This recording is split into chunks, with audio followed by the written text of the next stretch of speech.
लाडक्या बहिणीसाठी आनंदाची बातमी. लाडक्या बहिणीसाठी मोठी बातमी. डिसेंबर जानेवारी महिन्याचे 3,000 रुपये एकदमच मिळणार. तर कोणत्या दिवशी डिसेंबर आणि जानेवारी महिन्याचे पैसे खात्यात जमा होणार हे आपण या व्हिडिओमध्ये पाहणार आहोत.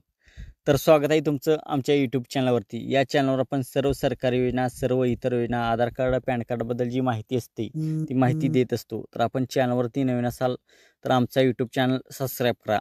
लाडक्या बहिणीसाठी मोठी बातमी आहे. विधानसभा निवडणुकीपूर्वी लाडक्या बहिणींना ऑक्टोबर व नोव्हेंबर या 2 महिन्यांचे 3,000 रुपये एकदम मिळाले होते.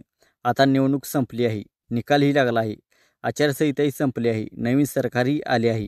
तरी देखील डिसेंबरमधील 1,500 रुपये कधी मिळणार याचे उत्तर लाडक्या बहिणींना कोणाकडून मिळत नसल्याची स्थिती आहे.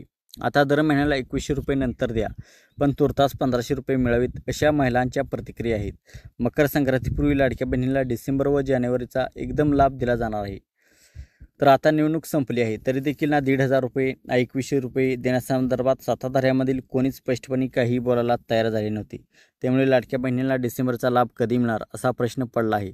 दरम्यान आता सत्ता स्थापना झाली आहे. हिवाळी अधिवेशन यामध्ये नवीन सरकार व्यस्त असल्याने लाडक्या बहिणींना मकर संक्रांतीपूर्वी 14 जानेवारीपूर्वी 2 हप्ते मिळतील असे वरिष्ठ अधिकाऱ्यांनी सांगितले आहे. तर मकर संक्रांतीच्या आधी नाही तर मकर संक्रांतीच्या दिवशी म्हणजे 14 जानेवारी दिवशी आपणास डिसेंबर आणि जानेवारी या 2 महिन्याचे 3,000 रुपये मिळणार असल्याचे सांगण्यात येत आहे.